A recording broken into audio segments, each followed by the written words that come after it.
All right. Good morning, everybody. Hi, LinkedIn. Hello to my guests. We have Olga Fleming, the CEO of Marina Maher Communications.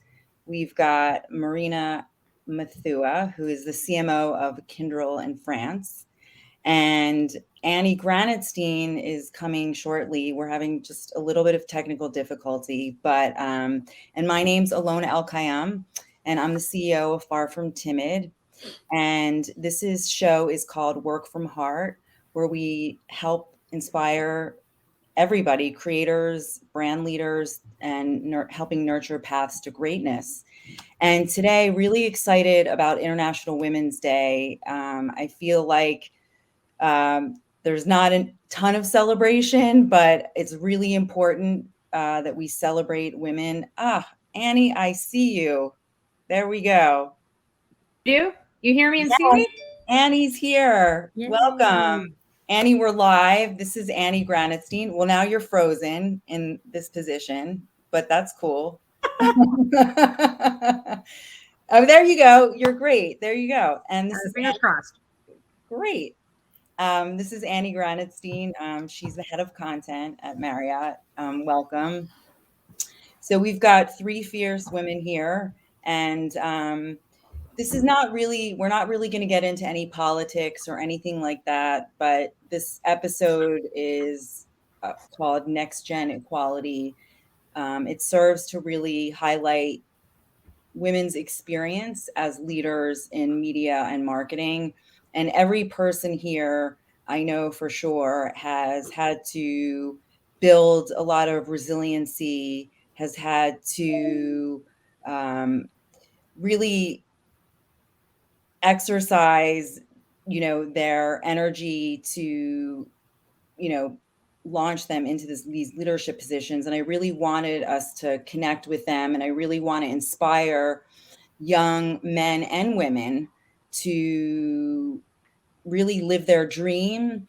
And hopefully this episode will give them a few lessons or tips on leadership in media and marketing. So I think I would like to dedicate this interview.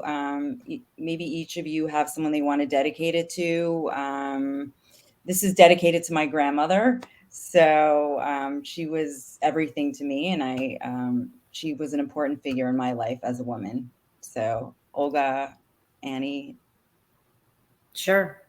Well, for me, I dedicate it to my parents who took the risk to leave Greece back in the early 70s to find a better life for us here. So, yeah. Bravo.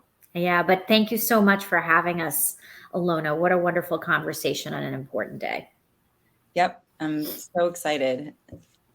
Maureen, Annie, anyone you want to? And I think for me it's the same. I mean, parents are just one of those people who, they give birth to us. They set them. They're the first role model to sort of see, right? So again. This is dedicated to my late parents. It's just the thought of just them, the sacrifices they put through for us and for my family and I. And I'm just so grateful. And again, thanks for having us. And I'm looking forward to just having a fun conversation and hopefully inspiring a lot of women and men as well out there. Annie? Yeah, I first of all, thank you. Thanks for having me. I'm really excited about this topic and everyone I'm on the panel with. I wanted to dedicate it to my family, my husband and daughter, who my daughter's 10, Lily, and my husband, Daniel. They just are so supportive of my career and me following my passions and being able to, not always be there for them because I'm traveling, because I'm working late. And they always understand and are there for me. So. Well, that's awesome. Well, thank you guys for being here and for your time. I know how busy all of you are, so this is a gift to all of us. So I want to start off with, I'm going to ask some questions, and for those of you on LinkedIn, good morning and welcome. if you guys just showed up, we have 3 fierce women on our panel for Next Gen Equality.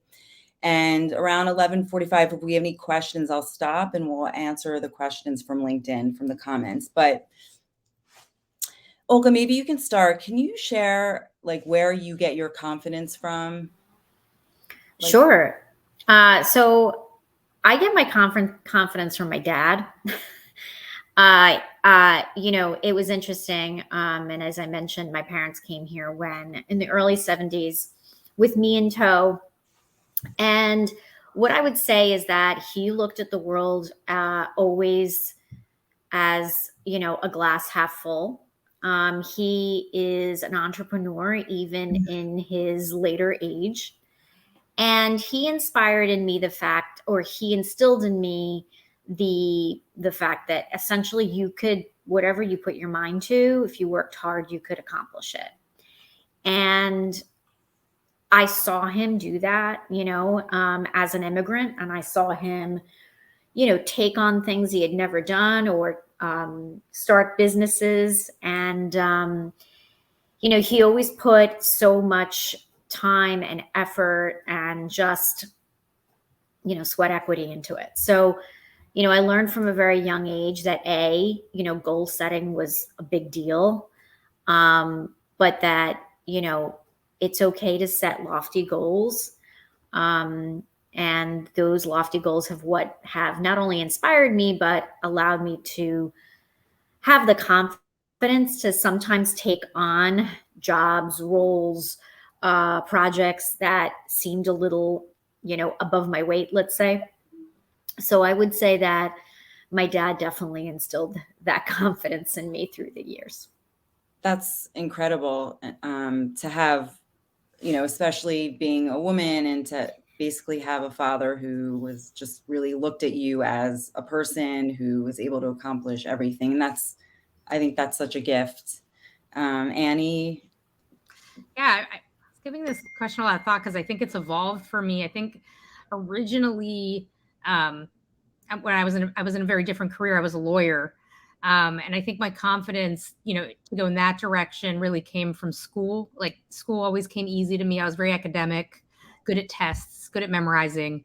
But then as a lawyer, which utilized a lot of those kinds of skills, I wasn't happy.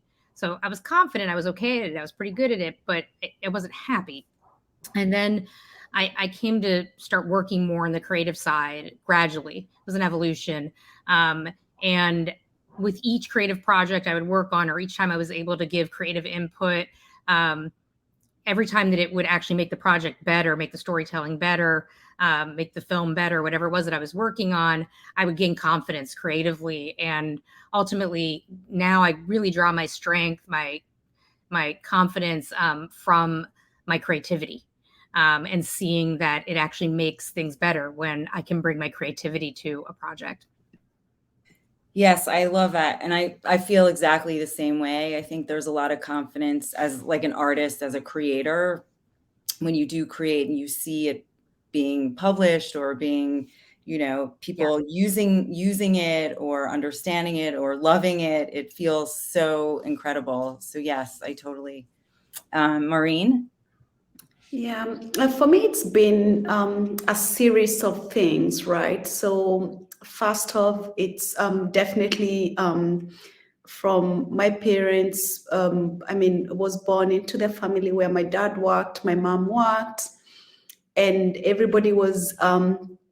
They would go to work every day, and I would see what they would do, and I keep saying, if only I could be half of what my parents were, I'd be the most lucky person on this earth, because, they just set such a good example. But then with time as well, it was about just trying things, practicing, and becoming really better at what I did, and sort of becoming a subject matter expert in what I did. And then with that, I got a lot of confidence. But I also must say that I was struck, my family, my sisters and I were struck with a tragedy many years back. I lost my parents when I was 13. So I think at times, I think in life, when you go through a certain tragedy and you come out of it, you've got this confidence of like, well, nothing can ever push me to any level. And I think for me, that sort of just pushes me every day to be like, nothing can ever be worse, right? So whatever it is, just try things and it's all gonna come out okay. So I think for me, when I look back and there's nothing we can do about it now, and I'm not just saying everybody needs to have a tragedy, but it was one of those things that really pushes me and keeps me going every day.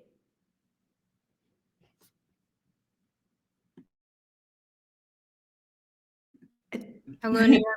Yeah, I'm muted. I worked with Maureen, so we were at IBM together. So the first time I met her, I was like, who is this person, full of life, full of energy, full of confidence. And it was such a breath of fresh air. So I've seen that part of it. It's truth. So I'd like, and I want this conversation to be as honest as possible, because I do really want to inspire the next generation. I met a lot of women. I mentor a lot of women, and confidence is a big thing. Doubting themselves, having to modify themselves, so can you share maybe some habits, behavior changes over the years that have made you a better leader?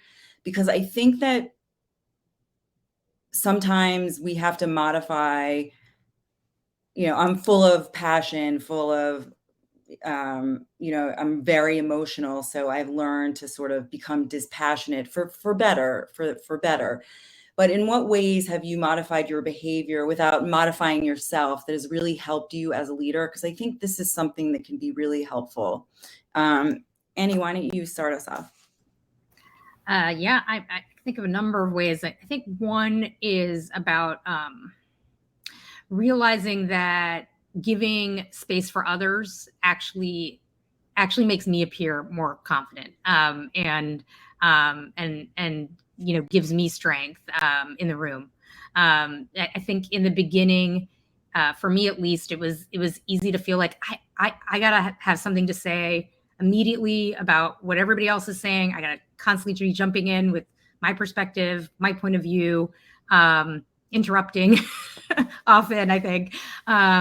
And I got some feedback along the way, like about, just not always doing that and giving more room for the other people in the conversation. And that I think, especially when when you start leading teams, is extremely important to make sure that everybody is got room to be heard. And some people are, more introverted than others or shyer than others. And so encouraging those people to speak up. So realizing that confidence isn't always about you taking the lead, actually, but about you listening, and actively listening, right?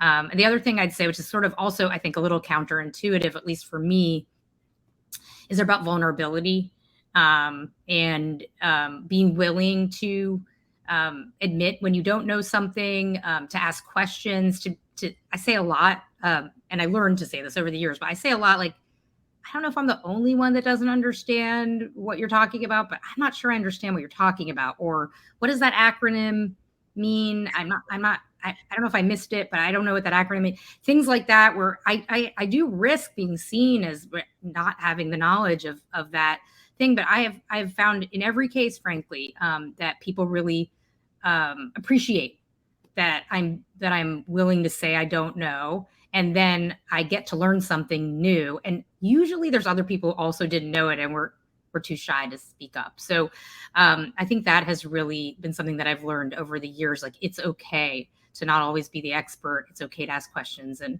admit. That's really interesting, Annie, because so I can think of three things, but my first two was essentially being radically present, because we all have a point of view, but sometimes we really need to make sure that we're listening and actively and really suspending our biases, because everybody comes in with some, they're not totally objective to every conversation. So really listening for me is the same. It's funny that you said vulnerability, because it's on my list, and I actually think that it separates good leaders from great leaders, at least in this new world. What I find interesting is that growing up in this industry, it was not okay to be vulnerable as a woman. It was not okay to be emotional as a woman. And it was certainly not okay to tell people you didn't know something. I mean, I've spent many nights trying to gain all the knowledge based on a conversation that happened the day before, because I was too scared to ask questions in the room. And so I went home and I did a lot of research so that the next day I would be prepared. And, it's interesting. But now I think we need to create places and spaces where people feel it's okay to ask questions. I actually, if I'm having a meeting and nobody asks a question, then it clearly wasn't a great meeting. Right. But vulnerability is important. And for me, it comes in a lot of forms. It's also saying, like, I made a mistake. I say to my team, look, I don't have all the answers, but I know that together we can create something amazing. So for me, the third thing that I think is kind of important, especially as people rise through the ranks, is to make sure you're surrounding yourself with people who are not like-minded. And it's sometimes a little uncomfortable to bring people around you that see the world through a different lens. But I have to tell you that, like, the people around me who see the world differently are some of my most valued partners, because they keep me in check. Mm-hmm. They also ensure that, they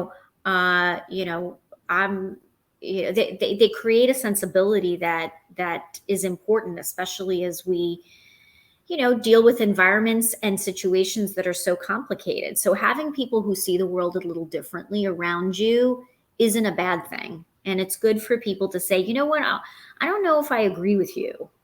And I also like to give people the ability to say that and be comfortable with telling someone senior to them, like, I see what you're saying, but I don't necessarily agree, and here's why. So I think that's a wonderful thing that we as women can foster in the workplace as well.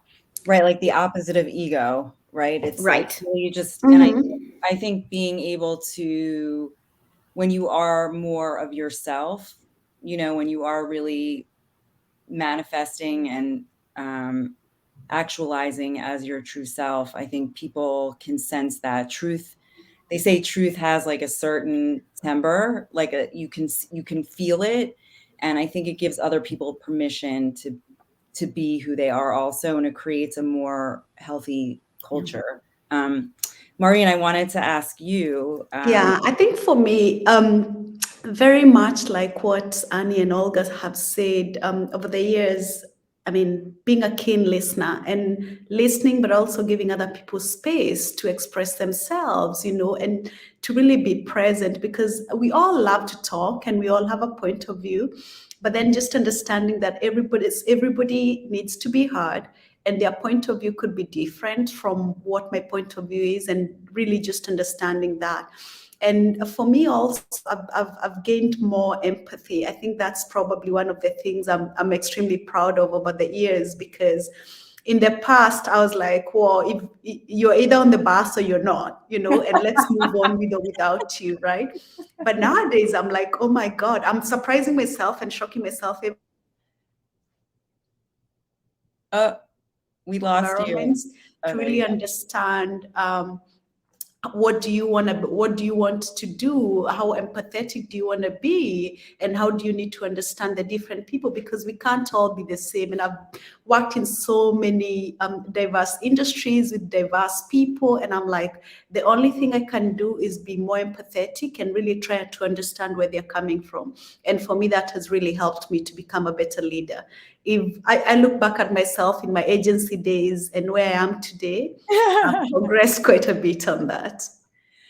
Well, I'll just say, I think this is an important question. So, and for those of you who just joined, we're with three fierce women, Annie, who's the head of content at Marriott, Olga Fleming, who's the CEO of Marina Maher Communications, and Maureen Muthua, who's the CMO of Kyndryl in France.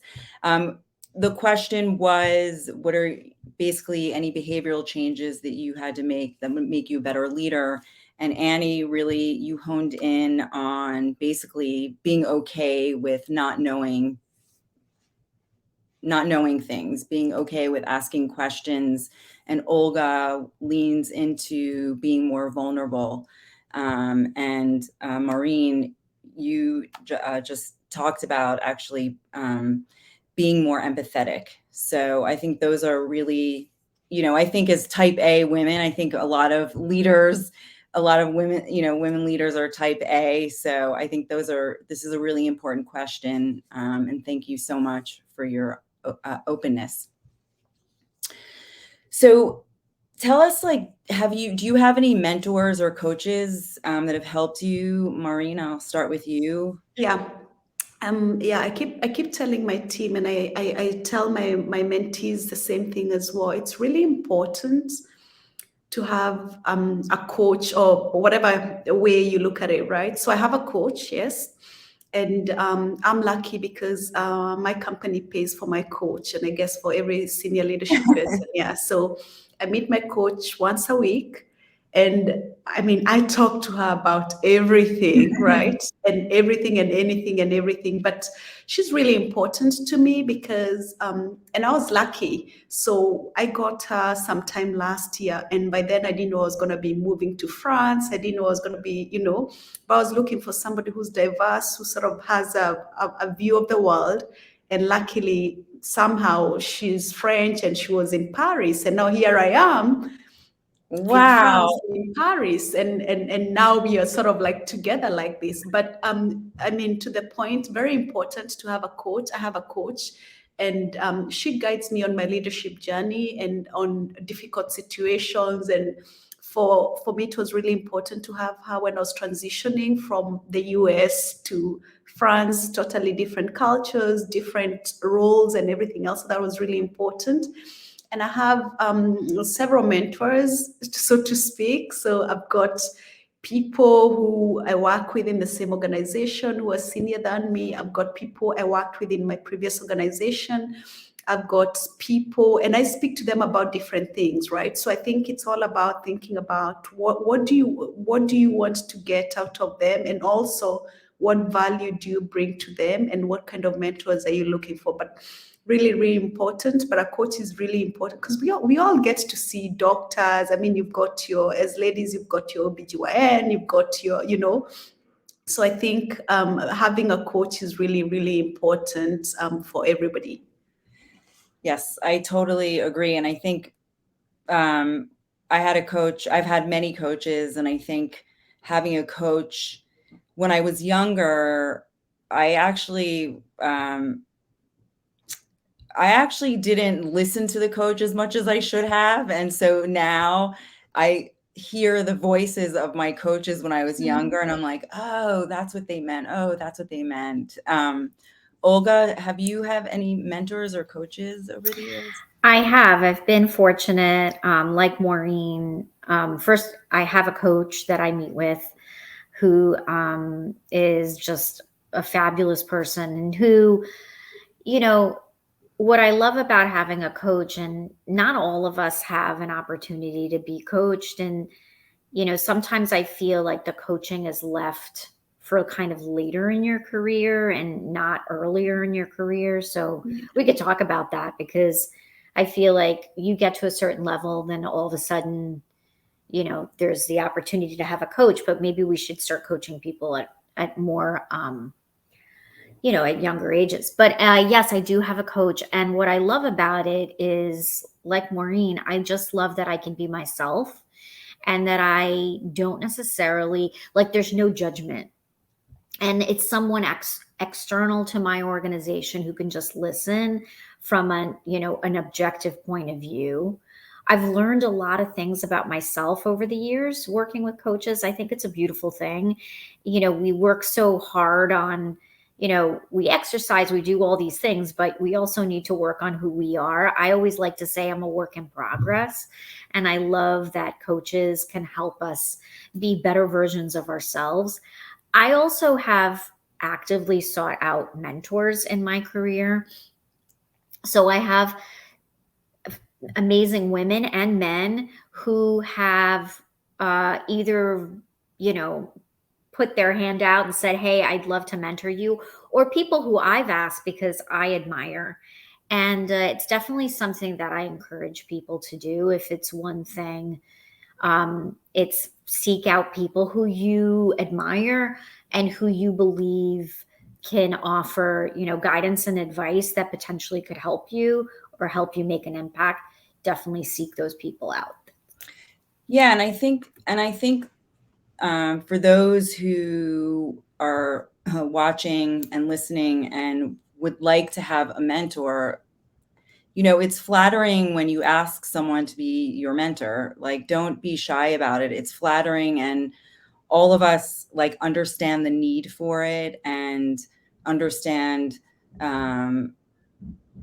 we want to give back. So I think that's an important thing, to be not shy and have confidence in asking someone that you admire to perhaps mentor you.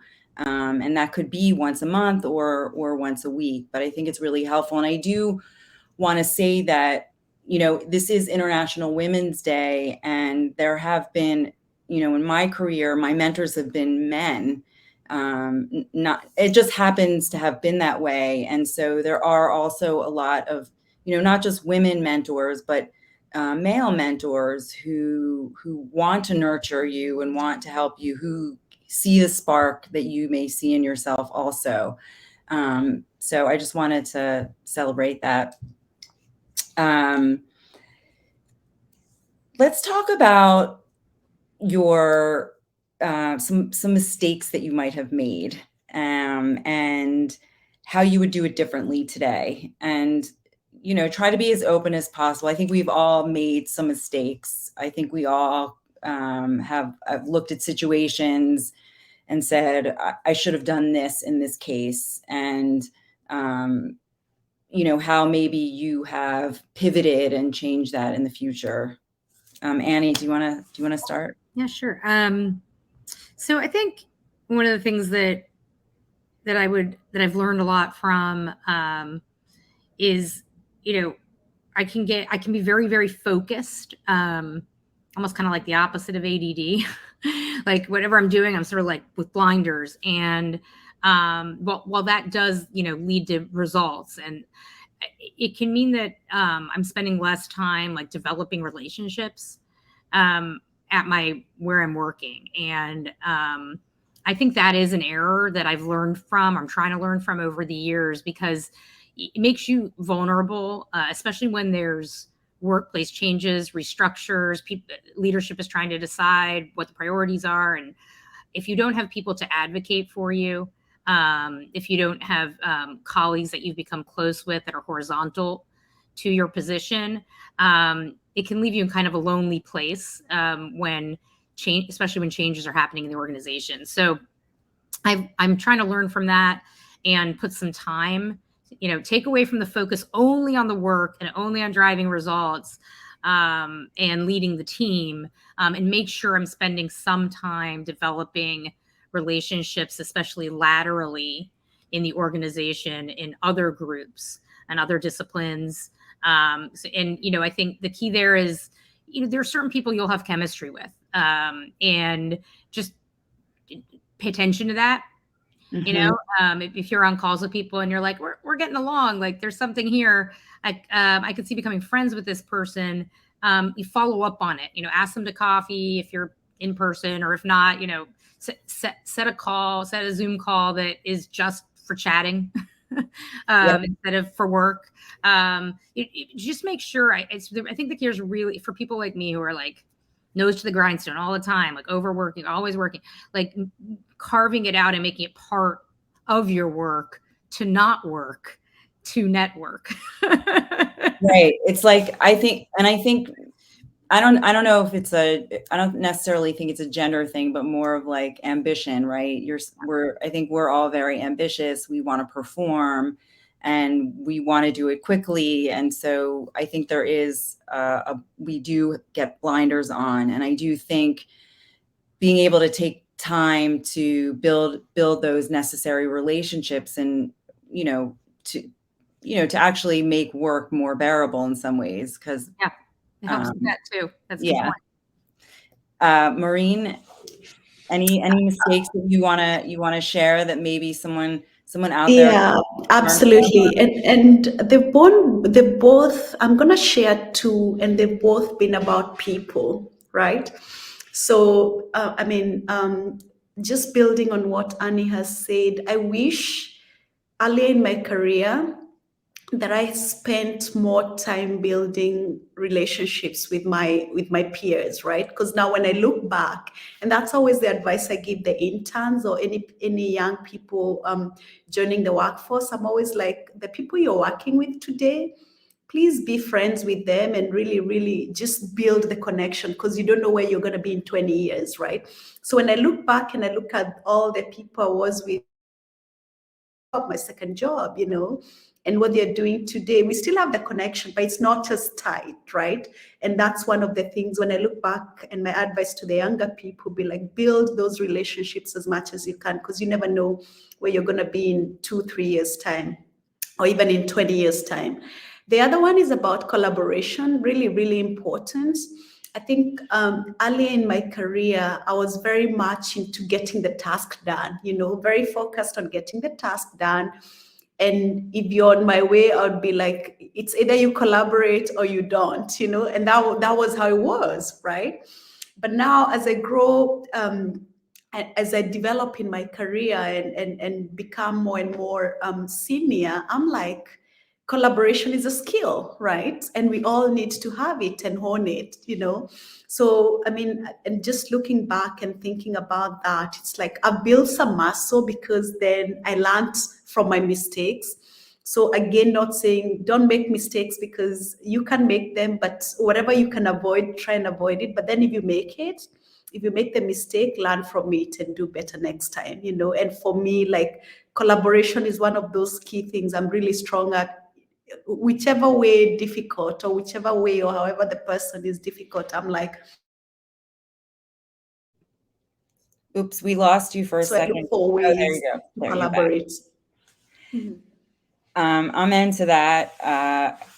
I do think that, again, we are all leaders. We are ambitious. We have ideas, strong opinions, but being able to open that up and let other people's ideas in can really, that's what the future is about. So I'm into that. And we got a comment from Bianca Orgill. It says, love this whole discussion. Networking is a part of working.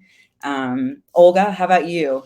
You want to share any? Yeah, it's Bloopers? it's very interesting, because I feel the same way as Annie and Maureen, and I wonder if it's a generational thing, and I wonder if we brought someone who's in a different generation, that if they would say that these were similar mistakes. Because for me, it was for me it was, I was so focused on the work and how the work defined me that I forgot about the rest of the world. And it was all about, am I doing this work correctly? Am I, everything was about it being perfect. And then I forgot about the relationships. Mm-hmm. But so I wonder if people a little younger than us would feel the same, because we all had similar experiences. But here's the other thing, the mistake that I made. I went through, I would say, the first 15 years of my career always looking at the scoreboard. That's how I measured myself, at the scoreboard. What was the overall score? Mm-hmm. I'm a sports girl, so I love my analogies there. But really, it's about the play that you're on. Mm-hmm. And people forget about that. And sometimes, I tell my team, every time you get to the plate, always look for a home run, but singles and doubles are okay too. And sometimes we go through life kind of worrying about what's on the scoreboard, but really what you should just be worried about is how are you taking on today? Don't worry about scoreboard right now. Take on today. Because listen, it's interesting that if I think back on like my career and kind of going through, we're all kind of in a place right now where there's more comfort. We've been through a lot, we're well tested. But when I think back to in my 20s or even 30s, I think what I lacked was that I felt like I was going through life with my fists up, like everything was a fight, everything was a thing, right? Yep. And I wish someone had said, like, relax, like it's going to be okay. Don't worry about the score. Just worry about get the today. And that's, I feel like, a mistake that I made because it created a lot of stress. Like I think about all the stress that we had in our lives, like getting through, or accelerating our careers. Mm-hmm. So that's what I would say. I think the mistake was that I think I didn't enjoy the moment because I was so focused on the overall score. Right. Performance. Yeah. I think that's been a theme so far right now. It seems like, being ambitious, being focused is really great, but to balance that with building relationships, with focusing on the present and the moment, to enjoy the work that you're doing, to enjoy the people around you. And because the relationships that you build, you'll have them potentially lifelong, right? And that's really, you have people watching out for you throughout your whole career. And that's really, really, really important to have advocates. So, Maureen, did you always want to be a leader? Like when you were younger, like what was your dream? Like what did little Maureen? I think when you've asked that question, and every time I think about that question, I think I've always, and my friends and my family would probably in one way or the other, whether it was in school, whether it's in my family. When we're talking about things, I'm always the one who's organizing people, who's getting things done. And to get my friends from a long time, even when we were younger, I'd be the one, even in college, I'd be the one who's like, what's the plan for tonight? This is what we're gonna do, right?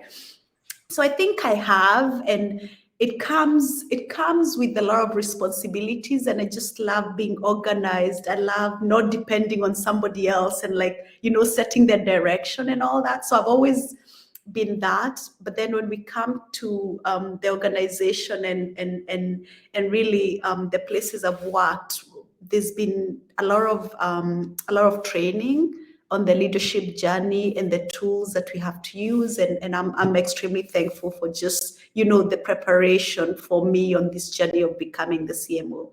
So absolutely. I think you're on mute. So as a young person, you knew you were going to be the boss of something. I knew I was going to be a leader. I exactly had no idea what kind of a leader I wanted to be, right? But as I went through school, I went to college, I knew, and I started studying marketing. I knew exactly that's what I wanted to be. And I wanted to be a organization. And every step, I was laughing when Olga was talking about the scoreboard, because I had the milestones, like I'm going to do my MBA by the time I'm 30, I'm going to do all these things, right? And then I said, I was going to be a CMO by the time I'm in my 40s, and here I am, right? It's not that, I wrote that a long time ago, right? Which is sort of, I sent out the intention there, and I had my scoreboard, and I really worked towards it. Somehow it came to pass. But then looking back, I'm like, I'm not saying we don't plan. We definitely need to plan and just have goals and milestones. But then at the end of the day, we need to enjoy the moment, So for me, it's come to pass. Ask me what's next. I don't know, but I have an idea. But then, am I working towards that? Absolutely. But I'm going to enjoy my time in Paris. That's great. Yeah, you just moved to Paris, so. Yeah. Annie, what about you? When you were little Annie, like what was your dream? Did you always, I mean, I guess you were a lawyer also. Was that your dream or? No, I mean, when I was really little, I actually really wanted to be an actress. That was what I was really into the most. I was always in all the school plays, and that carried through college. So that was a big focus for me. And the other thing I'd say is that this might kind of be part of the reason I ended up where I am. Is among my friends groups, I was kind of always the center point. So the one who kind of got everybody together, the one who mediated when people weren't getting along.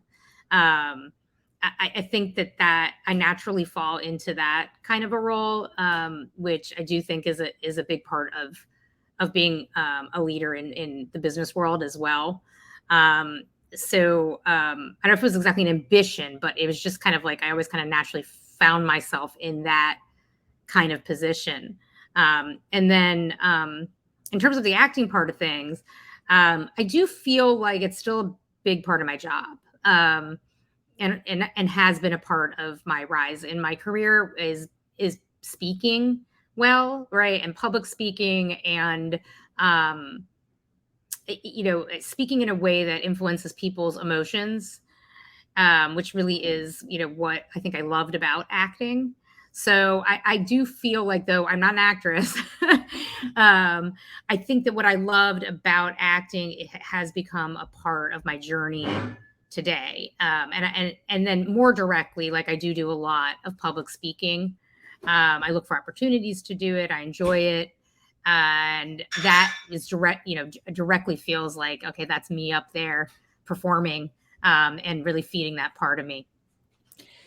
I just want to jump in before I want to hear from Olga, but the public speaking aspect of, I know a lot of, and this could be generational too, but a lot of women used to say like and and hmms and all that. And I did invest in taking a public speaking class and had a coach. And I think that those things are really, really important. They also help with basically ensuring that the way you're talking reflects who you are. I think sometimes, like when people are saying something, it sounds like they're asking a question versus being imperative about it. And those are some of the things that I learned in public speaking is like your intonation, and not up, don't end your sentence on an up, end it on a, sort of down so that it sounds more imperative. The urgency pulse, which is like when you're speaking in public and you feel like you have to say something and you have to get it out. And so it becomes almost, you're not clear. So to be able to take your time. But I do think for those listening, I do think, having, I just said, but investing in public speaking is really, really important, because I do think that as women, we are emotional. We do have a lot of empathy. And so it's really important for us to be able to focus and to be able to feel confident in what we're saying, even though we know at the same time there are other opinions out there and there are other ways of doing things, but we have to have certainty and confidence in our actions and our behaviors and our presence. Yeah. Olga, how about you? Yeah. So it's interesting because I feel the same way as you, Alona, which is that, the whole public speaking portion is, I'll get to what I want it to be in a second. But what I've also found is that the generations that are coming up, their definition of confidence is very different and how they show up is very different.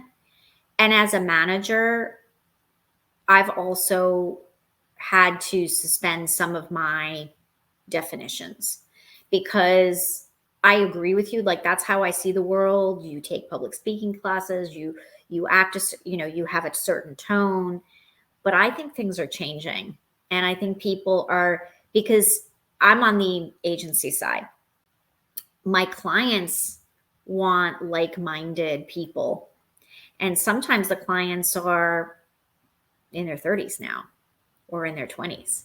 So it's very interesting, but I think the dynamic is also changing. So I just wanted to say that. But from what I wanted to be, it's funny, and don't laugh, but I thought I really wanted to be president. And the funny thing is that I couldn't, because I wasn't born here. So, and I remember that the exact moment I found out that it was not in the cards. I was in second grade, and someone was like, "You can't be president. You were born here." And I was just like, "What am I going to do with my life now? It's over." So that was really funny. And then I said, well, I can still be in public service. So that was my dream. And that I went to school in DC, and I thought I wanted to join the Foreign Service, and that's what I wanted to do. And, I ended up being in communications, but I thought that I wanted to run something, but it was a nation. Now I don't, it would be great if I could run for office one day. I joke with my family that, I'll run for office one day, but, I think you would make a great public servant, for real. Vote for Olga. I'm going to do your campaign. Oh, thanks. I'm going to volunteer. I'm going to be on your, yeah. Thank you. Well, I don't know, with the state of politics these days, I wouldn't wish it on my enemy at this point. But yeah, so that's my little funny story. I wanted to comment. So in terms of like in terms of like public speaking, I think what I wanted to communicate was not necessarily how you speak, because I do know that like the younger generations have a different way of speaking, and to not judge around that. But I think being able to have the confidence and the clarity of thought and the focus to be able to communicate what you need to communicate in a very clear way, I do think that that's very difficult, especially for a lot of women. And I know that because when I've been working in places, there were women who've come to me and have asked, like, how are you confident? Like, how are you able to do that? And so I think for a lot of people, making sure that they understand that their thoughts are really important, their ideas are really important, that what they're saying is not silly, and to really have confidence in their own thoughts is what public speaking can help do, what a speech coach can help you do. But I do appreciate, and Olga, you're right, like generations are different. Like we have designers and writers and social media managers who are totally, confidence looks a totally different way, but what's evident is that they are confident of what they are presenting, what they are sharing, and that's really that's what's important. Yep, agreed. So our industry, marketing and media, over the past 5 years, I know in 2017 there was like the whole Me Too movement, and I know when I went to Cannes in 2019, it was all about gender bias, and the Gina Davis Institute really built this AI software that looked at all the roles that women had in film and television over like a certain amount of years, and showed how women's speaking parts or the way women were portrayed didn't reflect our society, right? And so my question is do you feel like over the past 5 years that the way that women have been portrayed in media and marketing has changed for the better? I mean, I can start. I think we've made huge strides. I think we have a far way to go. But here's the thing. and this is what I struggle with too, because I have 2 adult daughters, and social media, unfortunately, right now, which is such a large part of our world, sets the tone in many ways on what's happening culturally. And what I think is tough is we're as parents, we're trying to build children that are confident, that are feel like they have the space and the grace to be able to be who they are. But then sometimes they're presented, and from a social standpoint, or from what's culturally popular, with images that don't necessarily match up. Mm-hmm. And while I'm not going to name names of popular people on Twitter or Instagram or all that, I mean, we all know the people, I still think that women are still very much objectified. And it pains me to know that there are whole shows around objectified women, and there's whole media platforms around objectifying women, and there's a lot of interest in that content. And so it's really hard. It feels like you're swimming upstream in many ways. But I think the best thing that we can do is, at least as parents or mentors or people in the industry, at least guide people in the right way to say to them that, like, sometimes if you don't fit that mold, it's okay. So yeah, I think we've made progress. I think there's a ways to go, but from a cultural standpoint, I think that in many ways, we are swimming upstream. Annie? I don't know. Yeah, I agree with all that. I think, gosh, so many things to talk about here. It immediately made me think less about media, that's all interconnected, but more about how the workplace has changed. I do think overall it's a different workplace in a lot of good ways, that women are entering right now, who are in their, let's say, early 20s versus when I was in my early 20s just a few years ago. Yeah. No, but it has really changed over the past 15 years. And I think that that there was a seismic shift that happened around the whole Me Too movement. And I really was, I felt it in the workplace that I was at the time and all around me. I don't think that all of that has become fully entrenched as much as I would like it to be. And I think it very much depends company by company. But I do think that in a very overall general trend, it's been positive. In terms of getting more women into leadership positions, women being able to see themselves in leadership positions, some glass ceilings getting shattered, things like that. I do feel like it's better now than when I was 22. And I think media is such a part of that. Like, the two are so inextricably linked together. So similar to what Olga was saying, like, I think there's definitely been a better trend. And when I look at, like, the kinds of shows and content that my 10-year-old is watching, I think there is like a female empowerment thread in a lot of what she is taking in. There is still, as Olga was pointing out, plenty of objectifying content out there, stereotypes and so forth. And social media is such a double-edged sword. I think and I see it with my daughter, like, some of it is actually quite empowering of women, and she's really attracted to that, and not just of women, but of people of color, of people of different body sizes, of just difference in general, of different sexual orientations, in a way that, like, I wasn't exposed to that at all when I was 10 years old. And I think that that's so positive, and I really applaud it and encourage it. On the other hand, just being so constantly connected in the way social does puts all this pressure on image, that I think, it's obviously not just on women, but women probably feel it a little more. And that pressure on how you look, on how you present yourself, on always seeming perfect, that's really detrimental. So it's really, there's kind of these two opposing forces, one that's very positive and one that's just putting more stress, I think, on women as they grow into the workforce today.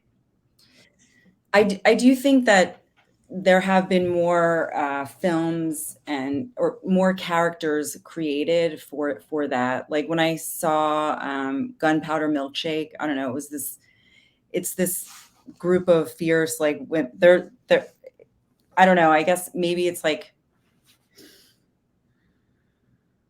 I don't know, Reservoir Dogs with female leads, I guess. But to me, it was the first time I really saw a full female action film with like really good fighting and really good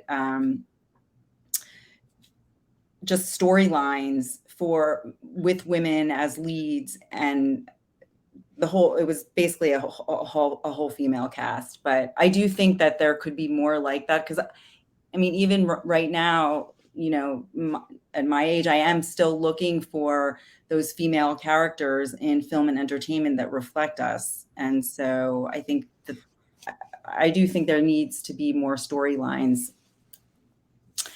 Okay, so I think we have room for one more, like maybe like a fire round. And this is like, what's the one piece of urgent advice that you'd like to share with young women or men who want to become leaders? I can go. So it goes back to what I was saying earlier: run, don't walk.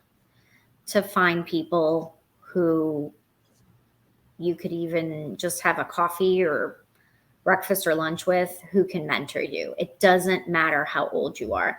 You could be in college looking into communications and marketing, or you could be just out of college. It doesn't matter.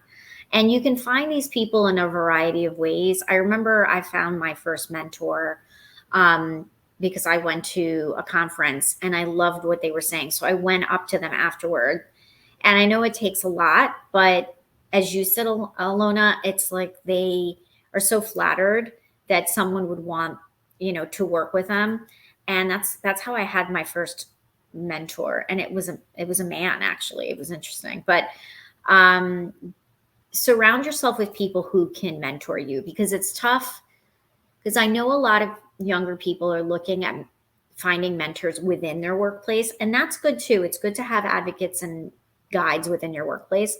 But it's even better to have someone who doesn't work with you or in your company, because they can be a lot more objective. And, you know, you could do that anytime. It doesn't matter, you know, how young you are, how early in your career you are. Yeah, I think I have two thoughts on this one. So one is, of course, I mean, build relationships, really important. Just don't take for granted the people you meet. Just She's going to 20 come back. years, 30 years, or in 5 years' time. Yeah. And the other thing I wanted to mention is that diversity, equality, being on the same level, it's an everyday work.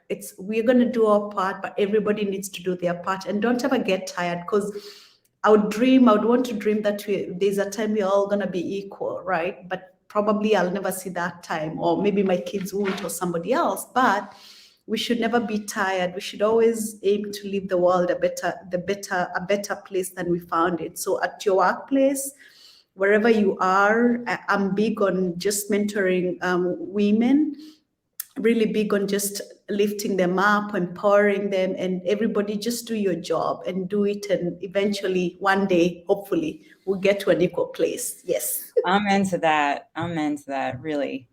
Annie, how about you? Any last words? Yeah, I would just say, you know, lean into your strengths and passions. You know, not everybody has their things that they really love and that they're really good at, and then there are things that they don't love as much and aren't as good at. And it may seem kind of obvious, but I know for me, it wasn't so obvious. Like I kind of went a different way that really wasn't aligned with who I am in the beginning. And I think a lot of people get confused by the programming of society, by their parents, by school, by whatever it is, and get kind of go astray a little bit from who they are as people. So, it's really checking in with yourself. Like, is what I'm doing in alignment with who I am? Or can I make what I'm doing more in alignment with who I am? And can I, can I collaborate or form alliances with people who shore up around the things that I'm not as good at, that aren't my strengths, and be really honest about that. I know something I've learned is that, like, even when I'm interviewing for a new job, I'll be really honest about, like, this is what I love to do. This is what I'm great at. This part of the job, like, this isn't squarely my thing. And I'm going to need to hire somebody to help me with that. Or do you already have a team that I can tap into? So just, realizing that, like, the more you're doing what you love, the happier you're going to be, and the better you're going to be and more successful at it, the more you're going to be able to rise. Great. I love this. So just basically get a mentor.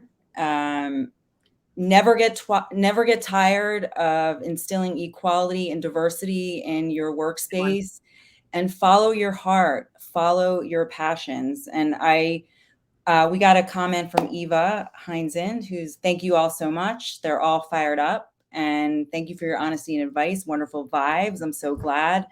I once got a book from someone, it was about artists, and in the dust cover, they wrote, giving, receiving, and always have faith in your destiny. So I will leave that on that note. And we do have a giveaway. It's a hoodie, a Far From Timid hoodie, for the 8th, 16th, 24th person who joined the broadcast. But thank you, guests, for your time. Olga, Maureen, Annie, it was such a pleasure. I am so inspired today. I'm gonna just be like high all day on all of you. So thank you. Thank you so much for having me. Really, yes, thanks. Thank you, guys. Thank you so much. Have a wonderful International Women's Day. Thank you. Thank you.